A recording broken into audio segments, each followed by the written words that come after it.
Podcasting has a discoverability problem. What's your solution? It's the Podcast Report, episode 96. Show notes, links, conversation, and more at thepodcastreport.com/96.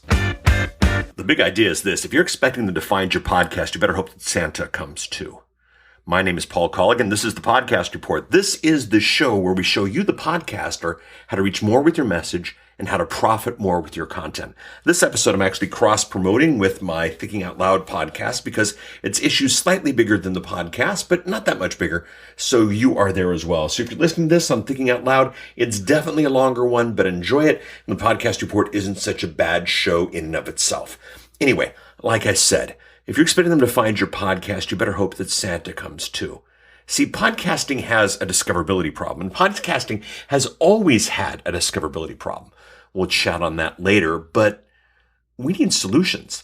I found something interesting that I want to talk about, that I'm examining, that I'm playing with, and I want you to come on that journey with as well. But the bigger thing here, the bigger issue, is that discoverability issue. What are we going to do about that?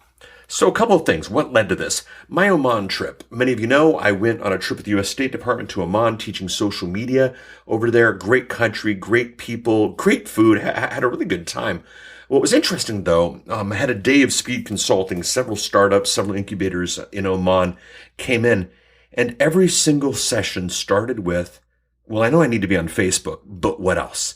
Every session. Now, I had done my research on what social media apps were popular in the network, what's going on. I wanted to be prepared to be the good consultant, if you will. But their question was, I know I need to be on Facebook. What else? Interesting. This week, I did a live cast with Luria Petrucci. You might remember her as Callie Lewis from the old Geek Beat and Geek Brief Days. She's now doing Geek's Life. She's here in Portland. We did a 1-hour webinar on everything she's learned about video online in the last 10 years. It was absolutely fascinating. I will put a link to that in the show notes if you go to thepodcastreport.com/96. Now, what's interesting is looking at the stats for that episode. This recording, this webinar that we did, was discovered more than the average downloads for the show. Now, I had done a tiny little bit of marketing. I had mentioned it in my weekly newsletter with a number of other things. But if you know anything about Facebook Live, if you know anything about the nature of linking to something within, you can't give a link. You can't give a place. Basically, you have to tell your audience, be on Facebook around 6. So it's a pretty vague idea, vague concept, yet I have more people watching this video than downloading, probably this episode of the Podcast Report. Interesting. You see, Facebook is about discoverability. We were on for about an hour and 10 minutes, and over the course of an hour and 10 minutes, enough people logged on, came by, viewed, discovered this show. Interesting stuff. So what is discoverability? Well, discoverability is, and kids, some of the kids listening might have to ask their parents about this, but there was this day when we would flip through the channels or we would spin through the radio dial, and sometimes it was digital, sometimes it was analog, but the fact of the matter was, when we didn't know what we'd want, we'd flip around, we'd poke around to find out what was out there, and we would discover shows that way. It wasn't that long ago at all. I actually discovered the new Battlestar Galactica, about 10 years ago by flipping through the channels on my cable box. We used to find media by flipping through. We used to find media by going to a bookstore, finding a cover that was interesting, going to a record store, seeing an album cover that was interesting. We used to stumble across media, and it's just not there anymore. And yes, there's that website, StumbleUpon, but it's not the same thing. And I don't know if StumbleUpon's even alive anymore. It's hard to find a new audience for a podcast. And a lot of podcasters forget that. A lot of podcasters think, wow, if I get into iTunes, if I get into New and Notable, if I get into something like that, all of a sudden the world will come knocking at my door. Well, that's just not the truth. The fact of the matter is, audience hunting has to be part of your strategy because it's not going to come by default. They're not going to find you. And see, here's the question for today. And we'll probably explore this in a future episode. But if podcasting doesn't provide discoverability, should we go somewhere else? Now, yes, I know about Stitcher. We'll chat about Stitcher in a minute. But if podcasting doesn't provide it, should we go somewhere else to get it? So let's chat to the implications. First of all, yes, big discoverability on Facebook, and I'm talking about on a podcast show. This is not a drop podcasting for Facebook. It's an entirely different medium. It's an entirely different audience. It's an entirely different purpose. This is not a new shiny thing. But the thing is, they're not going to find us. My audience is not going to find me. Your audience is not going to find you with the technology as it currently exists. I need a plan. You need a plan. And I'll tell you this, Facebook is worth exploring. The world is on Facebook. 1.6 billion people? And yes, you could tell me demographics that are on Snapchat and all these other places. But right now, boy, there's not much discoverability on Snapchat either. Facebook seems to be a really, really, really interesting place to do it. Now, I'm exploring that in a bunch of areas. The webcast with Luria, formerly Callie. Again, you can get that at thepodcastreport.com/96. I'm working on a book on live on the internet, live broadcasting on the internet. You can find information about that at the show notes as well. This is a place that I'm going to be exploring, but realize that I'm going to be exploring it as an opportunity for filling audiences, such as we do with podcasting here.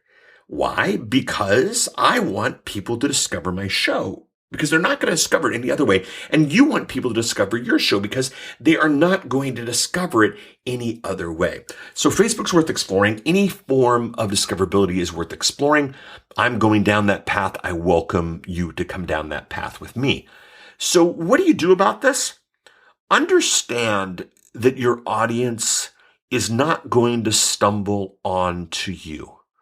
Understand that your audience typically is not going to type in the keywords and automatically find you. There has to be a discoverability. Now, some discoverability is simply being on other shows in your niche with an audience that already likes what it is that you are examining and that type of thing. And certainly it's great if you can get discovered by being in a top 10 list in some magazine or something that has, great oomph and emphasis and audience and that type of thing. And certainly if Howard Stern or Jimmy Fallon or someone wanted to call it your podcast is a thing to do, that's all fine and dandy, but they're not going to stumble across you, statistically speaking, at the very least. So you have to have a plan.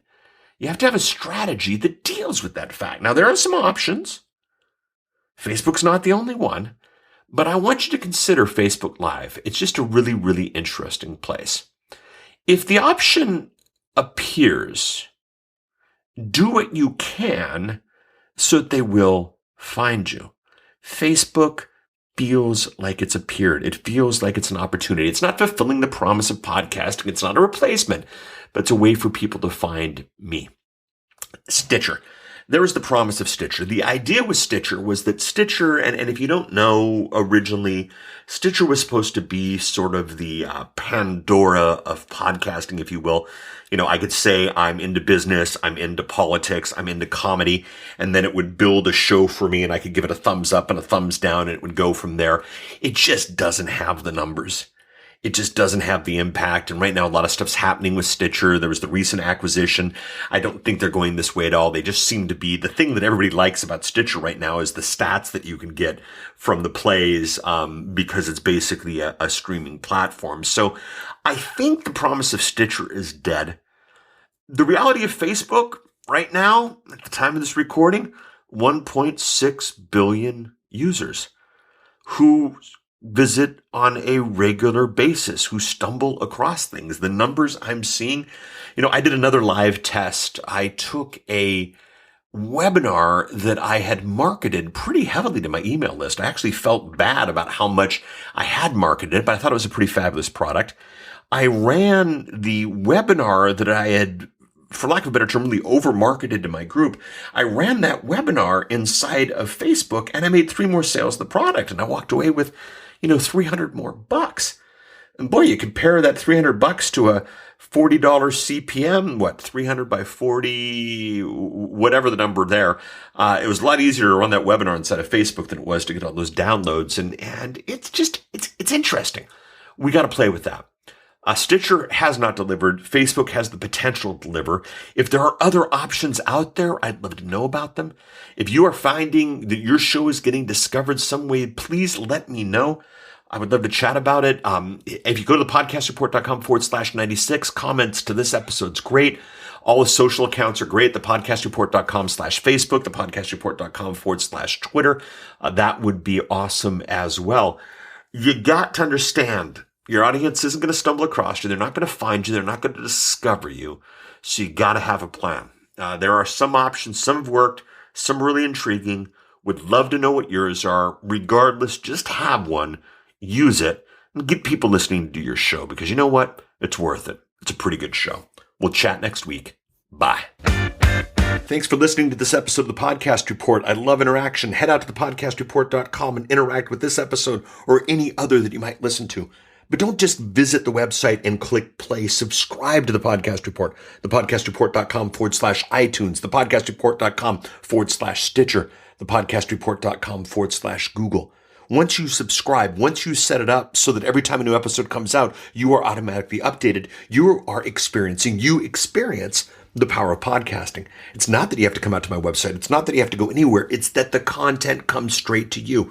Once we understand that power, podcasting will get to a better place for all of us. So please do subscribe. Once you subscribe, let's interact. You can do it at the website or you can do it on social. Thepodcastreport.com/Twitter, thepodcastreport.com/Facebook.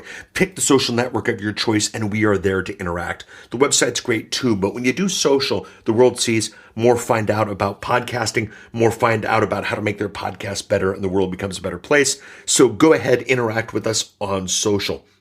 This is the Podcast Report. My name is Paul Colligan. I'm thrilled you've been listening. Please subscribe, please interact, and I'll chat with you next week. Bye.